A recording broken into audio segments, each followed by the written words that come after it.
I'll just press record now, a little bit late. I'm doing another session to the UK this evening, and depending on which one goes better, we'll publish one of the two, or if they're both disastrous, perhaps never, none of them. So one of the new things to this that I didn't cover in the previous webinar was modeling.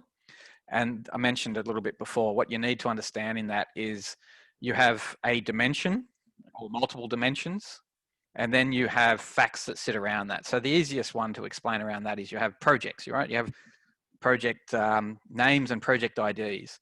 Then you've got all of these facts about that project that sit around it. And often these facts will be in other tables in Power BI.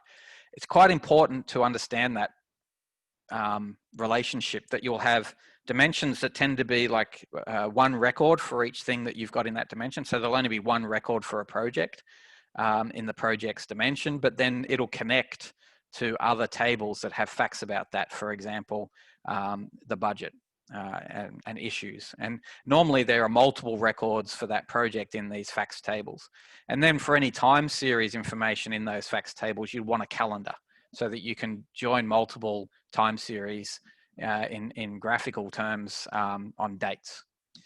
So the most common design in modeling this is a star design. And what you do is you have a dimension in the center, and then you have all these facts starred around it.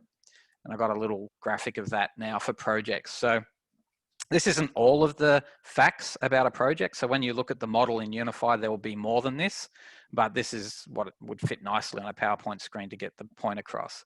And so, you know, you will have a project or a list of projects in your project dimension, and they can be described with facts and not of those false facts that they're talking about in the US elections. We're talking about real data now, although that data quality has to be challenged.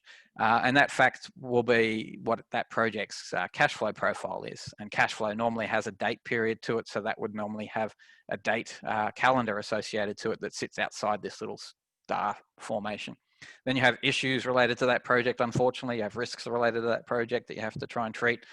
You'll have invoices that will be processed against that project. You'll have contracts that relate to those invoices, and you'll have people that relate to that project. And often these fact tables will also be dimension tables in their own right. So then you'll have a subsequent star which will be, for example, the resources. You'll have a resource pool in your organization that'll just be a list of people, and they will then be associated to other facts, like what projects is that person on, their facts about that person. And so you can have this multi-starred model that sits around the UniPhi ecosystem, because UniPhi is so broad and it captures so much information. So it's key to understand that sometimes you're looking at a table as a fact table, and sometimes you're looking at it as a dimension table. And the reason I say that is because when you come to do aggregates like sum and average, you need to think which is the dimension and which is the fact, because you'll always want to create calculations into the dimension, but by hitting the fact. So you'll do it in the dimension table, for example, the project. If I wanted to know a project budget, I would sum the budget fact table, but I would do that calculation in the project dimension so that I only get one budget for that project, and I make sure that it's aggregating correctly. So there's some of the things you need to think about when doing your Power BI advanced calculations. Hopefully that went in and made some sort of resonance, and the visual there helped, but it's recorded now and you can listen to it again. Plus, as I mentioned, the template file will give you that, it's got the model already defined. It's just sometimes, depending on what you're trying to do, you need to kind of understand it and manipulate it. That's happened quite a few times with clients that we've been working with. There's another example of a dimension, an issues dimension, which before was just a fact against projects, but it has its own dimensions, and within that dimension it has resource facts, which is like who's assigned to the issue. It has project facts, like what project does that issue belong to. Issues have a very rich custom field functionality, so that will be wrapped around the issues dimension. And of course, issues have dates, and so a calendar linking to the issues dimension is quite important. And we're going to demonstrate that in this session as well. The next graph, sorry, I'll come back to in the presentation itself to contextualize, because this is where you have two dimensions and then a fact that sits outside that. It gets quite complicated, but anyway, that's for later on. So if your head's not hurting yet, wait for that one. All right, so I was saying to Simon before this webinar started, the problem with Power BI is you really do need a souped up computer.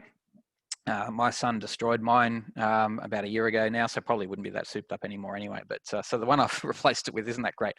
I was going to have background music that you could all listen to when demonstrating some of this stuff while we watch the spinning wheel. But anyway, we will. I decided against that, and we'll see how we go.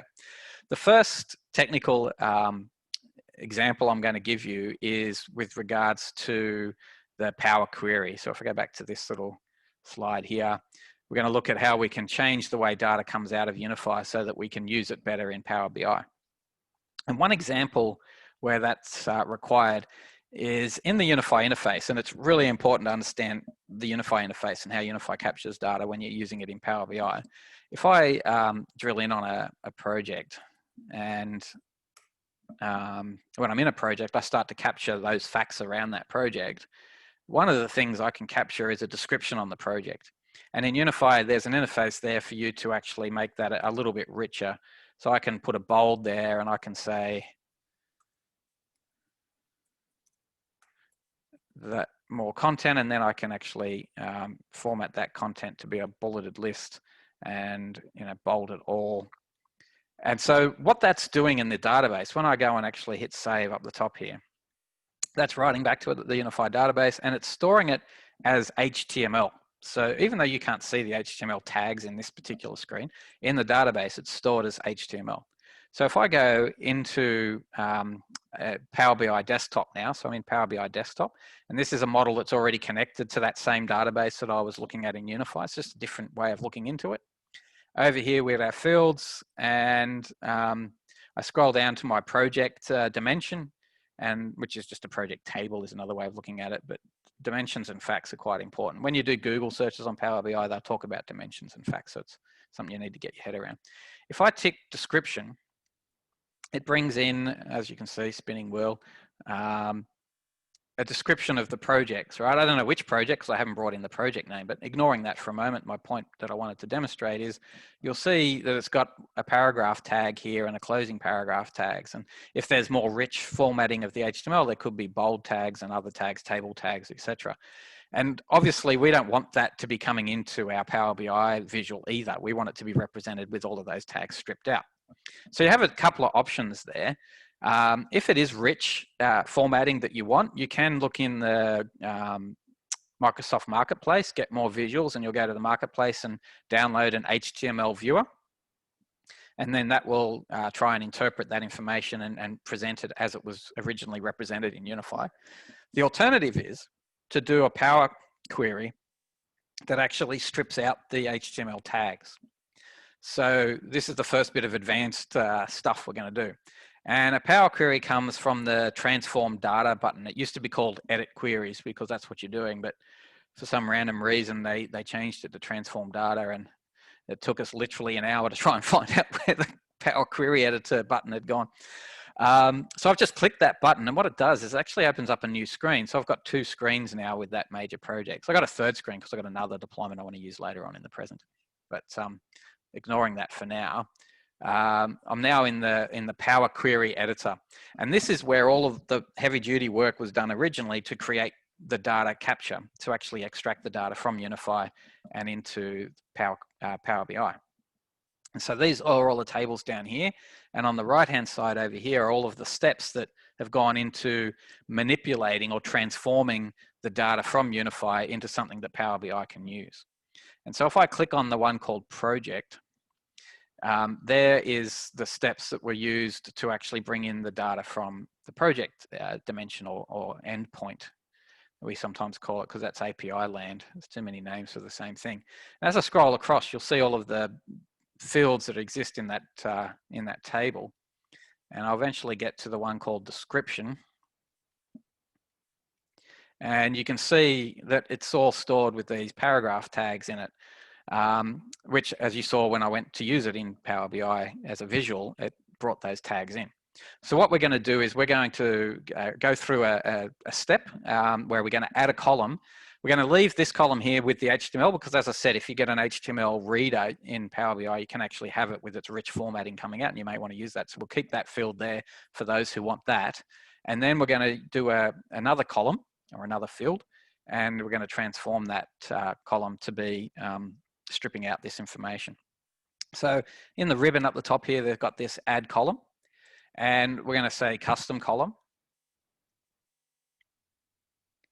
And it's going to pop up a box. Sorry, just right. And then we're going to give this column a name, and we're going to call it project description, because the other one's called just description. And we're going to call this project description, so we can get away with that, right? And then you click in this formula thing and it all gets a little bit scary, right? And you have to Google and then headbutt walls and get really frustrated. It does have a bit of what they call IntelliSense kind of formatting in here. And the thing that I'm going to use is HTML.table, and you can see it brings up this thing, right? And then you can see it. First frustrating thing is by selecting it, it put it in twice instead of replacing it. And then what that is, like Excel, where you put a formula in Excel, you go equals sum or whatever, and then you open brackets. You can normally get it to tell you what's next, and it's telling you HTML as any, column name, selection pairs as list. So it's giving you some examples. However, because we just want to do specific things, and you can always use your UniPhi consultant to help you with this. This is actually what we want. I've cheated and taken it out of somewhere else. And if I paste that in, you can see that nothing's, if I close the brackets, nothing now has got any syntax error. It likes that. And basically what it's doing is saying, okay, the HTML table that's called description, which is the field description from the project table, just make that plain text, please. That's the funky way that Power BI is going to do that. Now, how do we know that? We Googled it. Okay, that's how we learned it. We Googled it. You have to do. You either ask Simon, who's on the call. He knows everything, or our support line. There are others as well. I just did that because he's on the call. And or you Google it, or you see our videos and stuff like that. So when I click OK, unfortunately, that's not going to be the complete picture. It'll add a step over here. You can see it says added custom. And we've got these errors here, which are our delightful things that happen in Power BI. I need to get rid of those errors. And so what I want to do is I want to actually treat those errors as just null. Because basically what happened is where there is no information, there's no paragraph tags, it throws an error. And so if you right mouse button at the top of a table, you get this option called replace errors. And if you tick that, it'll pop up a lovely box, and we're just going to write the word null in there. And so what it will do is if there's an error in processing that, it'll just put null in there. And it does that. And now you'll see that it's got this little expanding button, because at the moment it's just a table of information within a field. It's like a nested table. And when I click that particular one and I just click OK, what it's going to do is pop that information out as plain text. And so now you can see there's no tags wrapped around it. And I'm pretty much done. You can actually format that as text if you wish. And then close and apply that. So you go back to the home and you click close and apply. And this is where I needed my Leonard Cohen background music, because we now need to wait for that to apply. And it's chugging along. And I'm just bopping to it because it's in my head still, because I was playing it all morning. Hopefully you've got something similar. And detecting relationships is the modeling that we were going to go to in a minute. And so now there's my existing description one with the HTML tags. And if I scroll to the bottom, what did I call it? I called it project description. That one there says project description. If I tick that as well, I've got exactly the same text outcome, but now I've got it as a nice piece of text that I can read. And so that would be used quite a lot, because you can actually create rich text box custom fields. And a lot of people will do periodic custom fields of rich text where they're getting people to write progress, monthly status, hello, and you can see it's fully rich. You can actually insert tables and everything else. And if you don't want that to come out in a Power BI visual, you can still have the text come through and have that progress.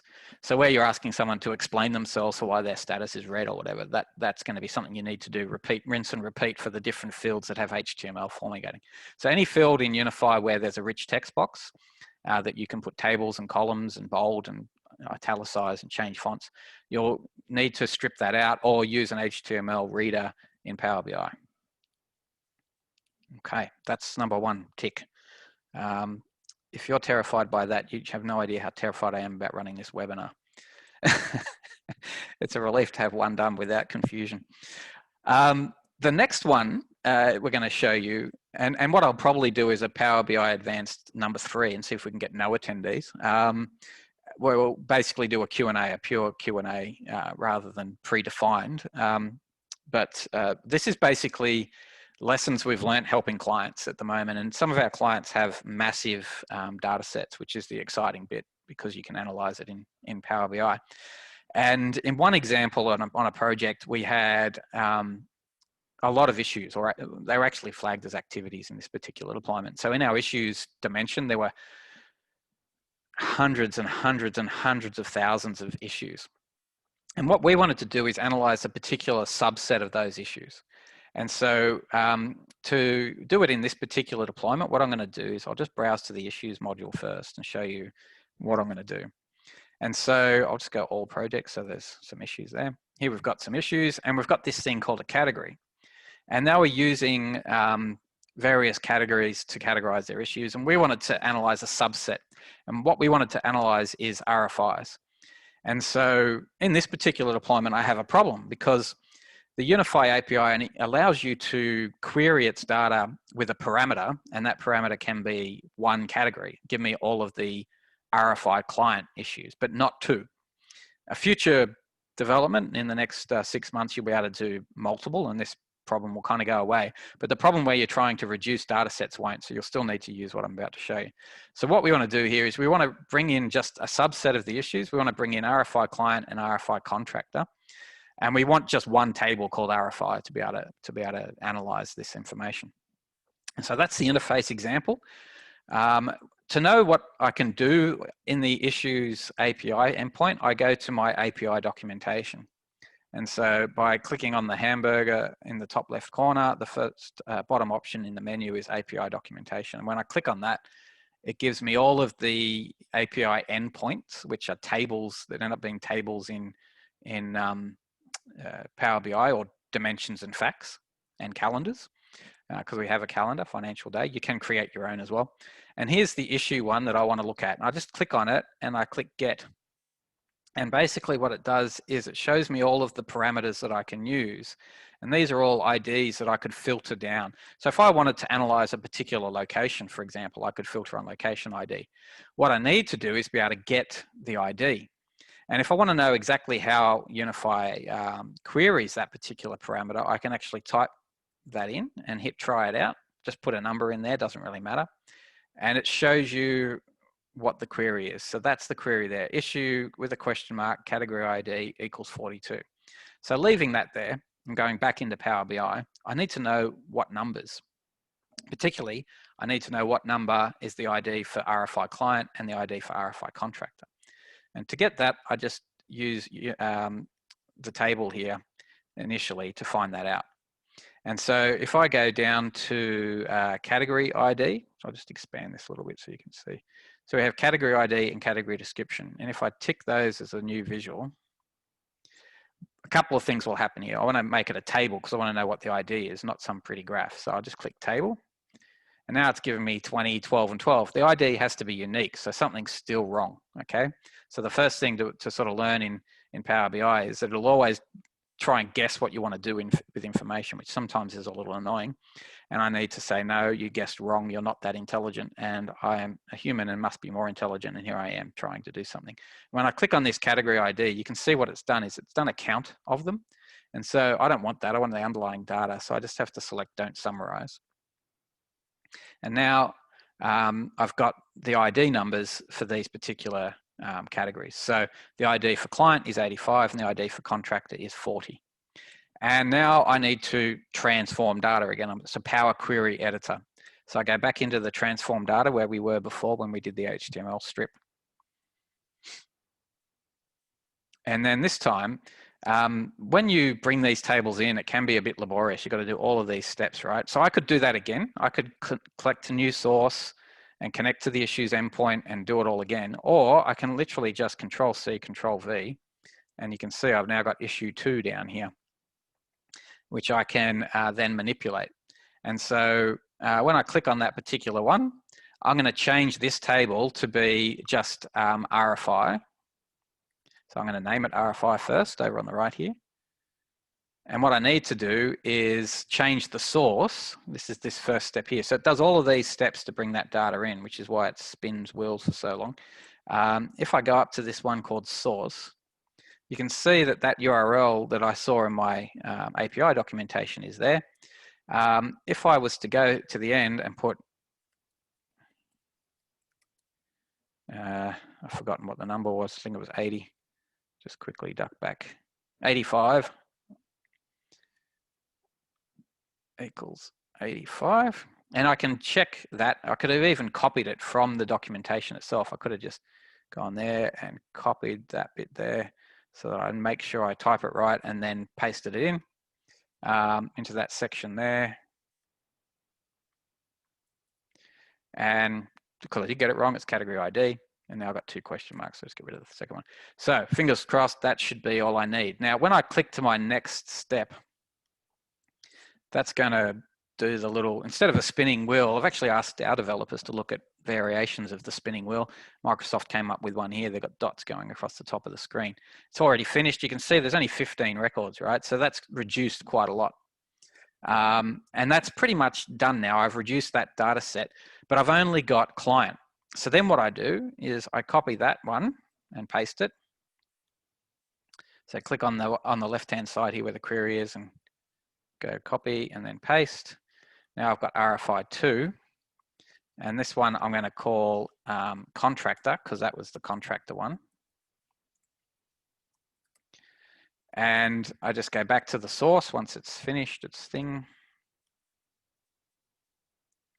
And this time I'll change it to memory of a sieve 40. You can see I'm getting the number there, right? So I come back in here, change that to 40. And when I click on the next step, the list will be a bit longer because I've got a few more of those. That's because I made sure I was doing all this correctly before the call. And this is more records this time. Now, this one you wouldn't need to do it on because there's not that many records, but when you have hundreds of thousands, this is a good way. The subset was only, I think, 250,000 records from hundreds and hundreds, I think nearly up to 1 million, made it more manageable. Plus you knew what you got already. You didn't have to filter it out in a visual. You knew you were just looking at pure RFI data. Now, I don't want 2 tables, I want 1. So what we do then is we click on this RFI one. This is the one we're going to use. And we click on this append queries button. And it'll pop up a dialog box. And there's some really tragic GUI results in Microsoft. I can't actually get to the bottom here, right? See how it cuts off on the screen because I've got a really small resolution. I can try and drag it up, but then when I do scroll down, I then get there, right? So there's some things like that you got to do that are really crazy. But it just goes to show even trillion-dollar companies have difficulties with these things. There's my RFI contractor. So what I'm going to do is append RFI and RFI contractor into one table. And I click OK. And you can see that it's added an append query to the step. So this is what I mean about software development. You don't actually need to be a developer. You just need to learn the wizard steps that you need to click on to do this stuff. It's not that scary. And so now we've got one table in RFI. And I'm going to close and apply on that. And there's only one more thing I need to be able to do to be able to use it. Well, you don't need to, but to make your end users be able to use it more effectively, is once that's applied, waiting.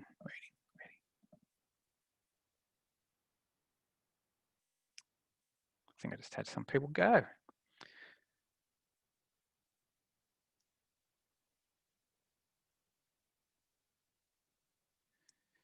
Detecting relationships, that's the modeling bit. You always need to check that. That's the next bit we're moving on to anyway. What you'll have is over here, you'll have 2 new tables, and we only want one because we just want to, it's all in the one. So this RFI contractor, all of its data is actually in the one called RFI. And so I don't really want that one. So again, right mouse button and hide, and no one will even know it existed. So you'll give it out to your end users, or you might have it as a parameter in your Power BI embedded, and no one will know that there's another table behind there, and it'll just make things a little bit simpler. And so that's it. We've done step 2. That's now available, can be used. You probably don't even need the issue one. You could delete the issue one if you're only analyzing RFI. So what this point of this one is that if your database gets large, you'll probably want to create multiple Power BI files. I've got a client that's got 3 that are looking at different purposes. One is looking at benchmarking information. Another file looks at their financial performance from profitability sense. And the third one is a post-contract dashboard for clients. And you'll need much reduced number of tables or dimensions. You'll be able to query the data to bring in shorter data sets and smaller data sets so that you can then have snappier dashboards and basically be able to get a better outcome from that particular information, rather than having the entire model bamboozling everyone in its breadth. Okay. Now, so what we've done so far, if I go back to my PowerPoint, is we've looked at Power Query. Now we're going to go on to the model itself. And the model is this stuff here where you get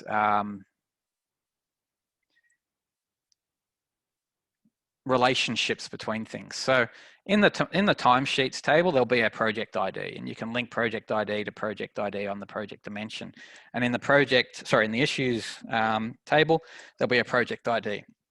So in a quasi way, you can actually get timesheets into issues, but it's kind of 2 steps. It's not a direct relationship. There's no issue ID in the timesheets. Now, we needed to do that on our RFI example because what was happening was a design team was managing post-contract RFIs in UniPhi, and we knew that it was the post-contract phase because of the parent-child relationship we had with the projects, but you could also use it by the phase, the project lifecycle phase. And whenever they needed to do work on that project, they timesheeted to it.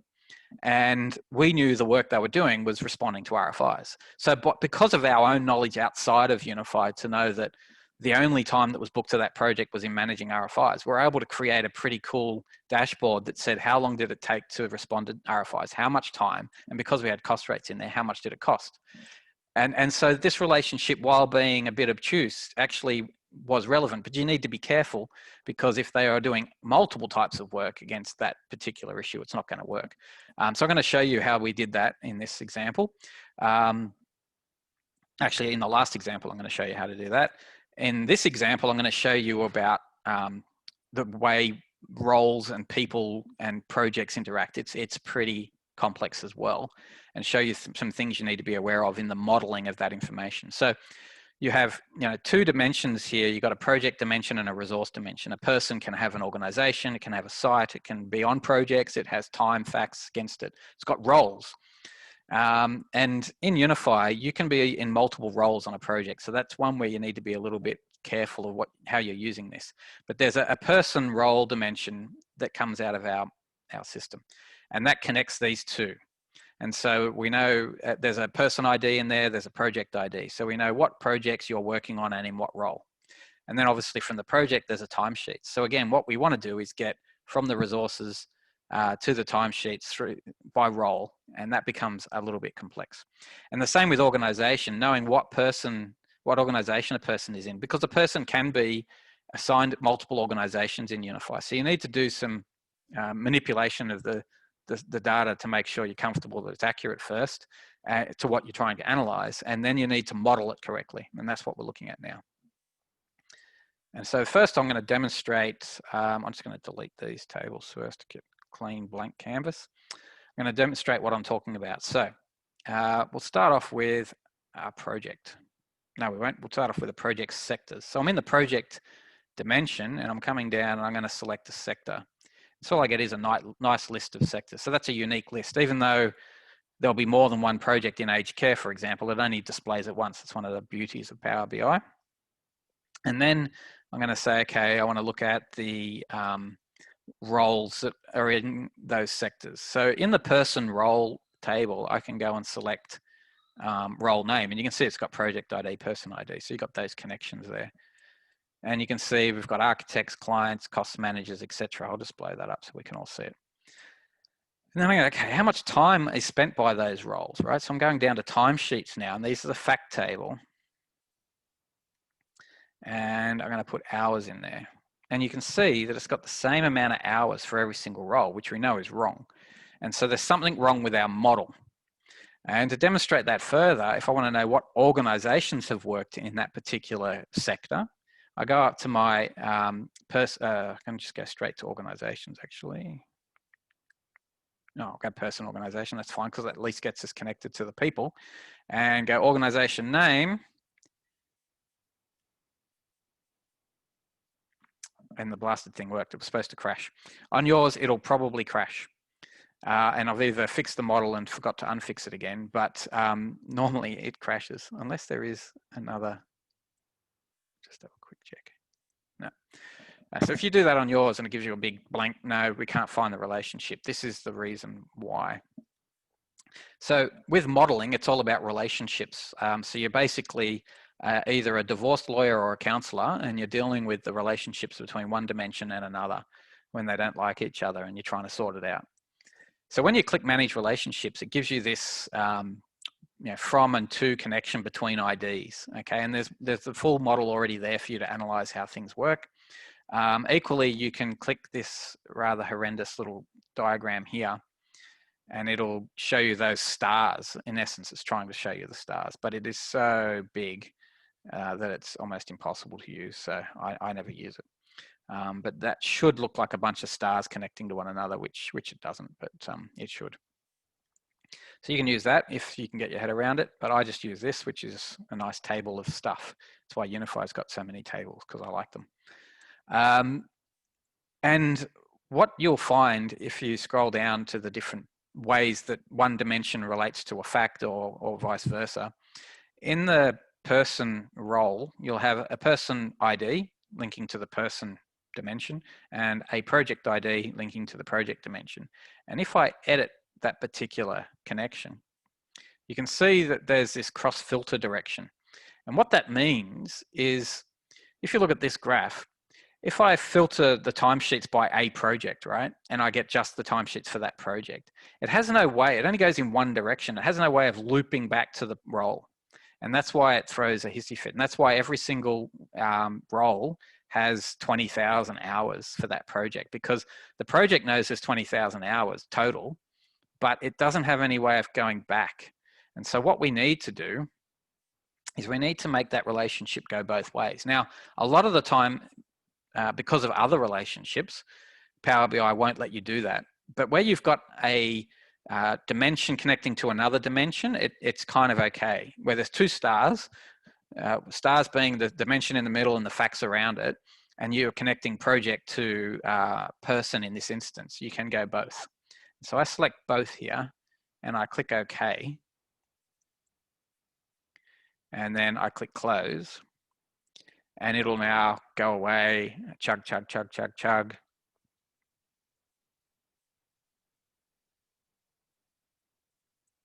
Didn't work. Did before. I'll try again. The other one you can do it on, very annoying, is this one, the project as well, which is probably what's going to fix it. So I need to get the other one turned off. I don't know why that didn't work. There you go.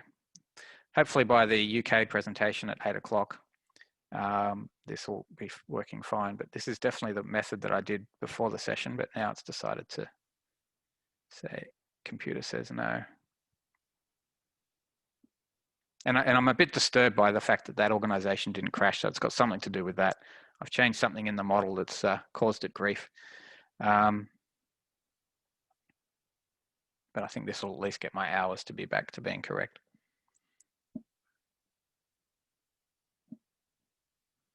And there you go. I'm not a liar. So different hours for different organization names in the same role. And so you can use that data well, except for one thing you need to be wary of. When you're allocating people in UniPhi, you can actually, so that's basically the resource dimension there. It's got all the people listed in the entire resource pool of an organization, can go on forever. And if I select a project, then we start to bind these to different things. So we start to give people assigned to a project. So Arthur's on this project, but he's also assigned a role, managing contractor. There's nothing stopping me saying he's also the development manager. And as soon as you do that, the hours will duplicate that his timesheet does, because it'll put them against both roles. So what you need to do is say, okay, either don't do that in your UniPhi deployment, or if you have a valid reason for doing that, like they're signing off documents on multiple roles and they need to be allocated like that, pre-filter the information to the role you want to analyze and the main role that they're in.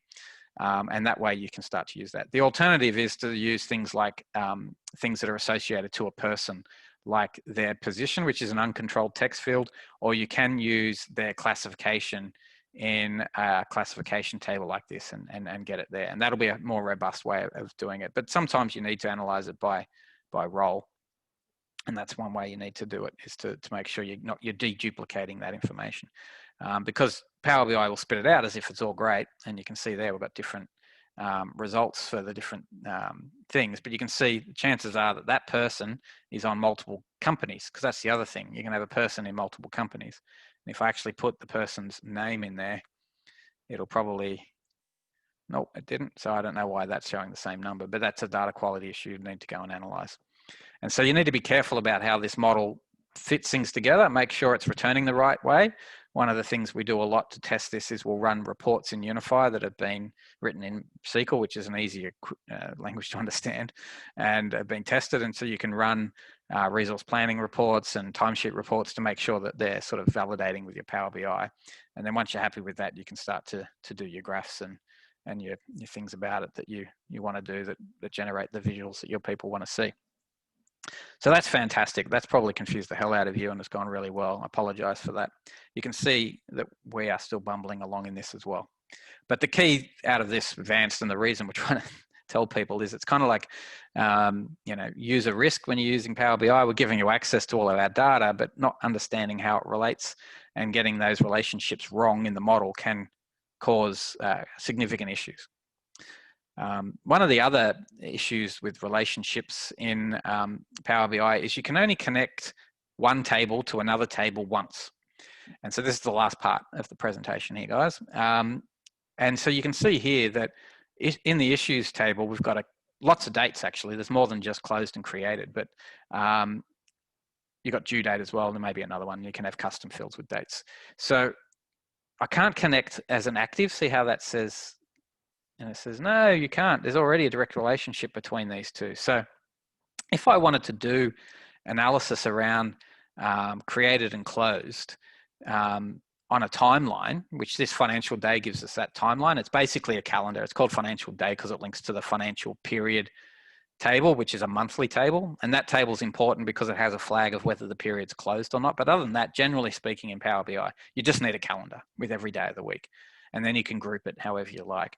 And this is our calendar, but there's nothing stopping you creating your own calendar in this system and using it instead. But even if you did, you wouldn't be able to connect the issue table to it twice, but you can, you just can't have them both active. And so what you have to do then is you have to create your own measures.